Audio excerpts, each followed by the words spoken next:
Two houses in the same Naperville subdivision, same builder, same floor plan, same square footage, same lot, same schools, same tax bill. One of them goes under contract in about a week. The other one takes 2 price cuts, sits for 3 months, and closes for noticeably less. And here is the thing. Those were not similar houses. Those were the same house, same blueprint, same elevation, same builder grade everything, same 2 trees out front. 20 some years ago, you could have not told them apart. I grew up here, and so this happens to me constantly. I walk into a listing in Naperville and get this flicker of recognition. This is laid out exactly like my buddy's house. That is my parents' kitchen with the sink on the other wall. These builders repeated plans. Your house has a twin somewhere, and your twin is not selling for your number anymore. And by the way, Zillow still thinks it is. The algorithm is pricing the house the builder handed over because the spec sheet is all it ever has seen. Same plan, same footage, same house.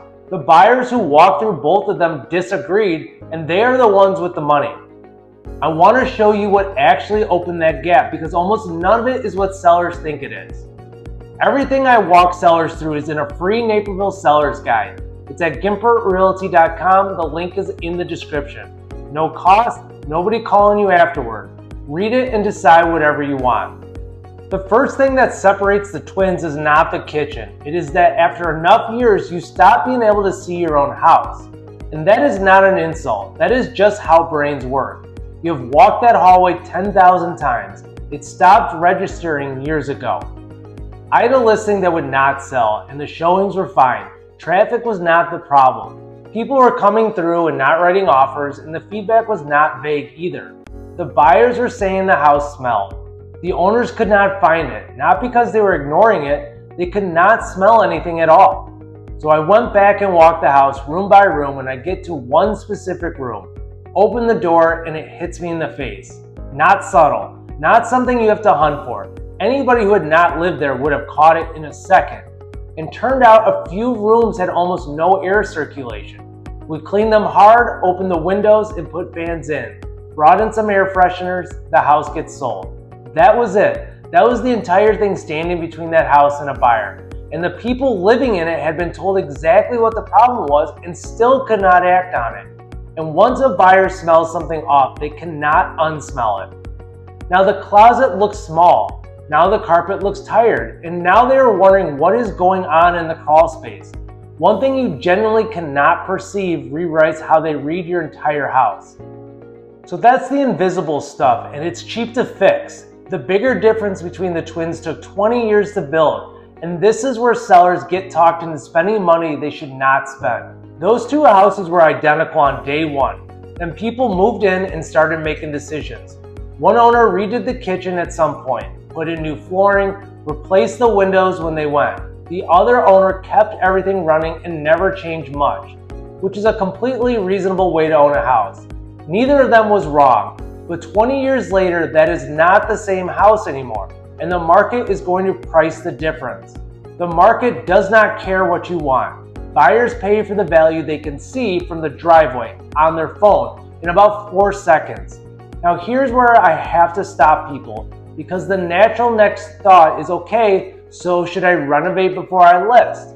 And no, if you're staying in that house for another few years, absolutely, do the kitchen, enjoy it, you earned it. If you are selling, you are rehabbing someone else's house at that point. You will pay for it and a stranger gets to enjoy it. And if you do not believe me, look at people who do this for a living. House flippers buy, fix, and resell, and their entire income depends on knowing exactly which dollar comes back. They do not blow out kitchens, they do not move walls, and they do not put in top-end anything. They paint, flooring, fixtures, they clean it up, they make it feel move-in ready, and they're done. If high-end upgrades paid, the professionals would be doing them on every single house, but they never do, and that should tell you something. You cannot buy back 20 years of updates in the 6 weeks before you list. You do not need to. You need the house to read clean, and then you need the number to match the house you actually have. Which brings us to the seller who actually loses money here, and it's not the one with the older kitchen. The seller who gets hurt is the one with the untouched house who wants the updated twins price. The same plan, the same footage, so obviously the same value. But the market does not read it that way, and here's the part that costs them money. When you price above where the market sees you, you do not get more money, you get fewer people. And that is the whole mechanic. You are not losing the number, you are losing the audience. Most buyers filter you out before they ever look at a photo, and you need that audience. Because think about how you got that house. You walked in and something about it landed on you. The person who sold it to you felt the same thing when they bought it. And once you sell, you're about to go do it again on some other house. And that is what you are shopping for when you list, not a number. The next person who walks in and feels what you felt. Price it where the market sees you and you get 50 chances to find that person. Price it above and you get maybe 4. And now you're hoping one of the 4 falls in love, when what you needed was volume. Then the days on market start climbing and that number tells its own story. Nobody wants to be the first offer on a house that looks like it's bleeding. The offers that come in are not just lower, they are testing you. The twin that sold fast did not have a better house, it had a correct number on day 1 and it never had to explain itself. That whole prep window, what actually returns money and what doesn't, how the price sets your buyer pool, and what the first 30 days should look like is in the free Naperville Seller's Guide. The link is in the description. Read the entire thing without ever talking to me. I want to be straight about why I make these. I cannot rip your house out from under you. You will sell when you are ready. And if you never call me, that's genuinely fine. But if you sell, I would rather you be the twin that goes in a week. The catch is that you cannot audit your own house, and nobody can. And that's not a character flaw, that's just what happens after you live somewhere. You need someone who has never been inside it to tell you what a buyer is actually going to feel walking through. And then be honest with you about the number even when the honest number is not the one you are hoping for. And I've lost listings doing that. A guy here in Naperville told me he wanted to sell fast and named a price that would have been the highest sale in his neighborhood by a wide margin. And I showed him the comps.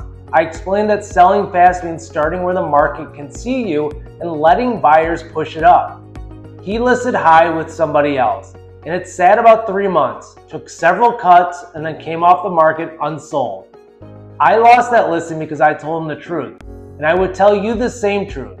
You can do whatever you want with it, and sometimes just knowing what you are working with is the whole win. I'm Sean Gimpert with O'Neill Property Group. Free Naperville Seller's Guide is in the description, and if you're only starting to think about this, that is exactly the right time to be thinking about it.